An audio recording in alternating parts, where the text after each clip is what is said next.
he's here. He's able to act on his own. If everyone would come on over and hear from the mayor. We're going to stand with you, Mayor, behind you, to support you. All of us elected officials that are here. Thank you so much for your hard work, your dedication to the people of Florida. Thank you so much, brother. So in addition, first of all, thank you all for taking time. I'm showing that I live in North Florida right now. Every time I say y'all. Whether you believe it or not, I'm actually from Miami. But I grew up in an area called Richmond Heights, down in South Dade. Born in Jackson Hospital to my mother Frances, who was a school bus driver. My daddy Charles, who was a construction worker. Together they represent the hardest working people that I know. They gave everything that they needed to. They gave everything that they could to make a way for me and my 6 siblings. I'm number 5 of 7 kids and the first of my siblings to graduate from high school and the first to graduate from college. You can't tell anybody in our family, we don't know what it means to see intergenerational poverty interrupted at the hands of a good public education.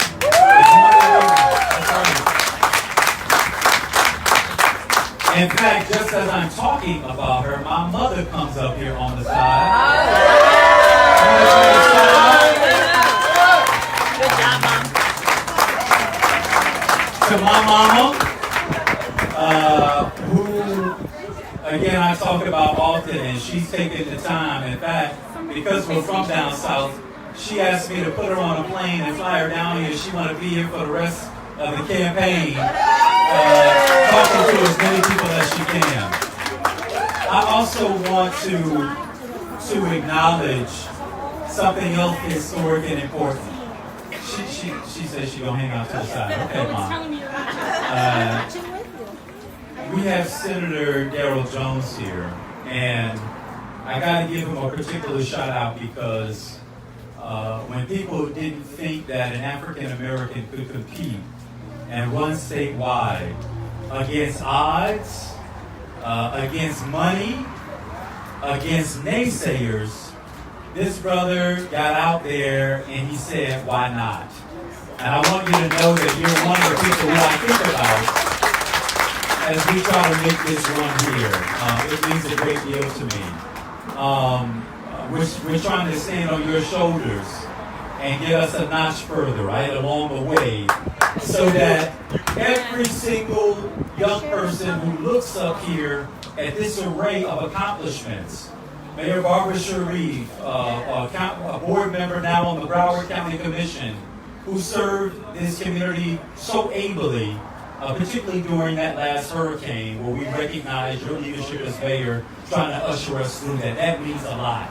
My brother back there, Marty Kerr, who talks so much to people and goes everywhere to talk to them.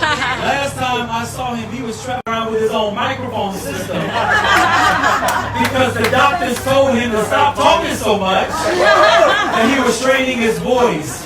A true public servant, and I'm proud to have his support, Commissioner. I appreciate your help, your brothership, as we campaign today. Where were we earlier? Tamarack in the city of Miami, going to community centers, and then Dale Holdness.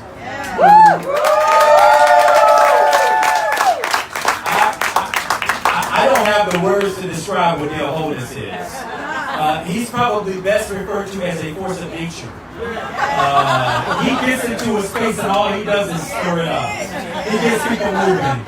And I'm so honored. Energize a Bunny plus. I'm so honored to have his support, and to our volunteers. And I know some of y'all may be newcomers to the campaign and we want to welcome you. But our volunteers have been rock stars. They go everywhere. They organize. They're trying to leave no vote behind. That's right. Right? They're giving our all. And the way you can tell a campaign volunteer for the Andrew Gillum campaign, one, they're not paid. They actually do volunteer. That's number one. But the energy and the vibrancy and the passion that the folks on the ground are bringing, that is what's going to make the difference between who wins and who loses this Democratic primary race. With the passion and the strength and the commitment of our volunteers, we're going to bring this thing home. But I want you to know what you're bringing home. When we win this race, what we're bringing home is an economy that works for everybody, not just the well-heeled and the well-connected, but all of us. What your energy, what your commitment, what your support is going to bring home is a governor who's going to fight to expand Medicaid for 700,000 of the most medically needy people here in the state of Florida and pull down federal resources in the process. What you're standing in the gap on behalf of and what you're working and fighting toward is a governor who's going to go to work to make sure that we pay our teachers what they are worth for doing the most critical job that exists. We're going out there and fighting to make sure that all of our kids, regardless of where they come from, what their mother or their fathers do for a profession, what side of the track they grow up on, that every single kid has an equal opportunity to learn in the state of Florida. That ought to be our commitment today. What you're fighting for is a governor who's going to help to reshape this economy so that you don't have to work 2 and 3 jobs in order to make ends meet. You'll have a governor who works on behalf of working people because I know what it felt like to watch my mother and father on some days have to trade between what bills they would pay before something got cut off. I don't have to read about that experience. I lived it. It's nothing like having a governor who understands what that means. It makes us better prepared to fight for everybody in this state. I'm a firm believer that the person next to me or behind me doesn't have to be doing bad in order for me to do good. Amen. It's my belief that we do good by all of us doing good. Amen. Not just some of us, but all of us doing good. But let me tell you, y'all, we can't have that unless we win this race. We can't have that unless we put a Democratic nominee as our nominee in this race who will have the ability to move more black voters, more brown voters, more young voters, more poor voters to the poll if we're going to win. If we fail to do that, we will not be able to pull off this win. We gotta have a nominee that can do that. But let me tell you, I trust my chances at being able to do that and to pull out that constituency over anybody else running in this race. Yes. And it just so happens that of the 5 candidates running, I am the most qualified candidate.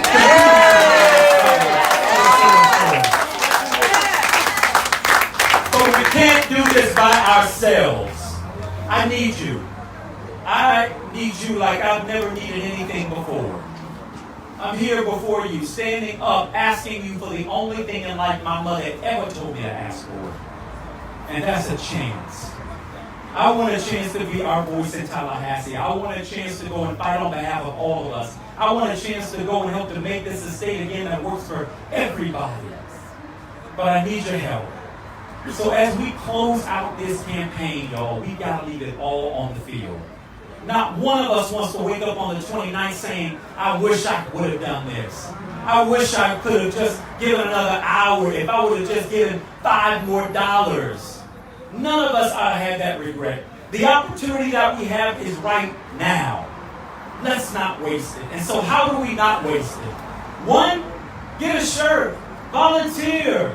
Stand on a corner. Wave a sign. Call somebody. Text somebody. Join our phone banking exercise. In fact, if you don't want to come here and do it, why don't you start by going through your own cell phone? Call 10 people that you know that have the ability to vote in this primary. Take nobody for granted, y'all. Nobody. We have to vote like our lives depend on it in this election. If you were Marquise McLaughlin, who was gunned down due to Stand Your Ground law in Clearwater, Florida, less than a month ago, your life really does depend on it. Yeah, that's right. Stand Your Ground has no place in the state of Florida, but you got to have a governor committed to getting that law off the books. August 28th is election day. August 28th, 1955, Emmett Till was died in this state. August 28th, 2000, no, before we got to 2000, but August 28th, 1963, Dr. Martin Luther King delivered his famous I Have a Dream speech. August 28th. August 28, 2008, Barack Obama stood in the middle of the Invesco field and accepted the Democratic nomination for President of the United States. August 28th.